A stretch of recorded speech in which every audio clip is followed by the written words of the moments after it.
close your eyes, and leave behind the snowy forests of Europe. Now imagine something completely different. A burning sun, endless blue oceans, thick jungles alive with insects and heat, volcano sands that scorch your feet, and an enemy hidden everywhere, in caves, trees, tunnels, shadows. This is the Pacific, a battlefield unlike anything U.S. Marines had ever seen. A war fought island by island, foot by foot, breath by breath. This is the story of how U.S. Marines lived, fought, and survived on the Pacific Front during World War II. When young Marines first boarded troop ships heading across the Pacific, few understood what awaited them.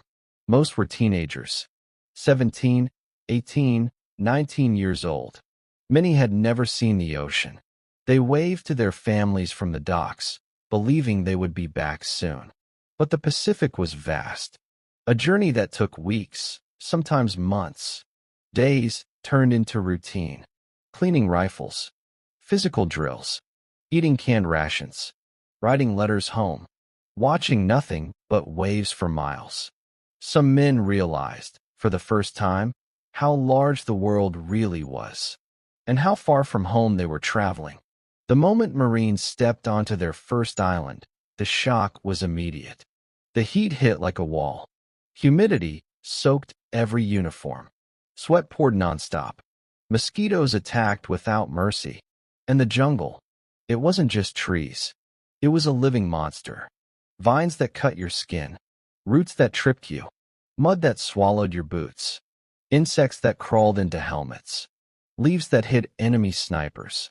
Everything felt dangerous, even the silence. Marine life in the Pacific began with the most terrifying moment of all, the beach landing. Ships stopped offshore. Men climbed down cargo nets into landing craft. Engines roared. Spray hit their faces. Inside the boats, they could hear machine guns raking the water, artillery smashing the beach, wounded men screaming, officers yelling orders no one could hear. When the ramp dropped, hell opened. Black volcanic sand on Iwo Jima, coral reefs on Tarawa blocking boats, boiling heat on Peleliu. Marines ran, crawled, ducked, stumbled, anything to stay alive. For many, those first 60 seconds were the most traumatic of the entire war. Unlike Europe, where battles had front lines, the Pacific was chaos. The Japanese defenders were masters of concealment. They built underground tunnels, interconnected caves, camouflaged bunkers, sniper nests in trees, machine gun holes hidden under foliage. A jungle that looked empty could suddenly erupt with fire. Marines learned to move slowly, carefully. Every step might trigger an ambush. Every tree might hide a rifle barrel.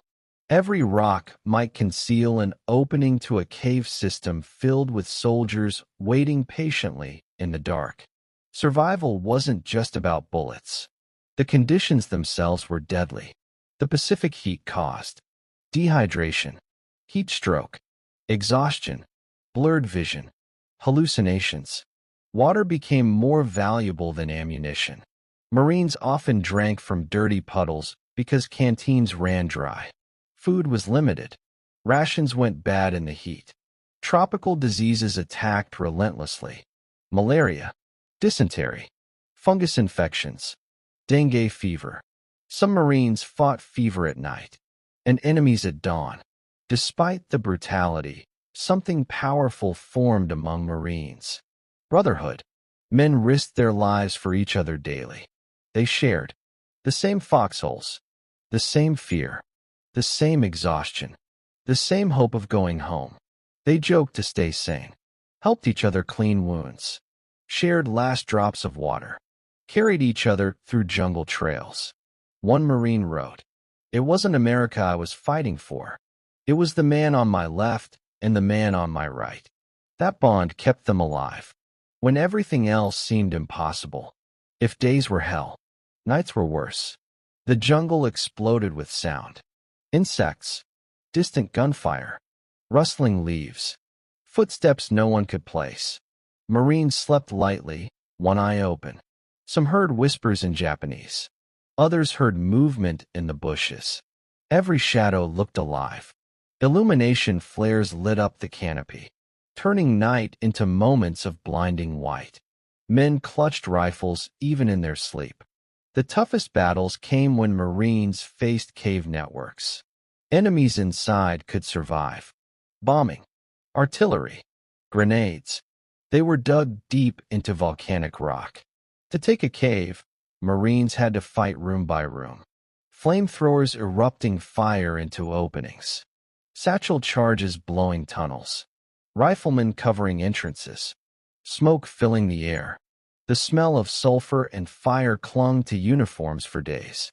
Many Marines said cave battles were the most terrifying experience of their lives. In rare, quiet moments, Marines wrote letters. They told their families, "I'm okay. Don't worry. I miss you." But they rarely described the truth. The heat, the fear, the constant danger. Some carried letters from home in breast pockets, folded and worn from sweat. Those pieces of paper kept them going, a reminder of a world beyond the jungle. Even in war, humanity appeared.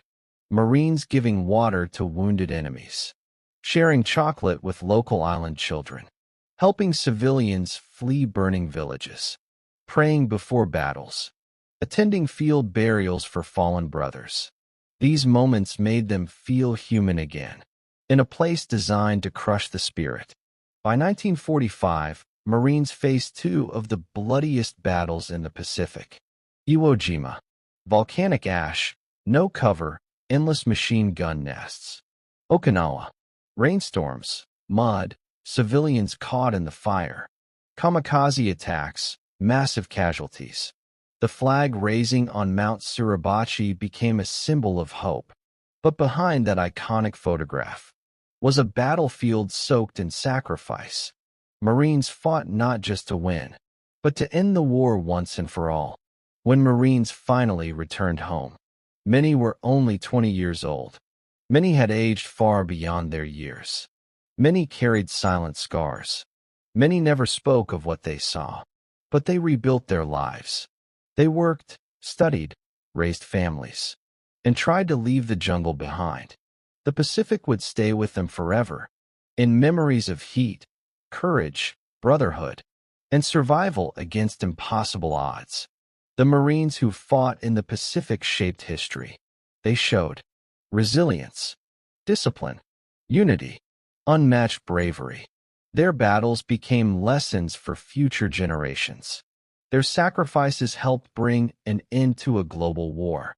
Their stories, written in sand, sweat, and blood, live on today, and they remind us that freedom often depends on the courage of ordinary men in extraordinary conditions.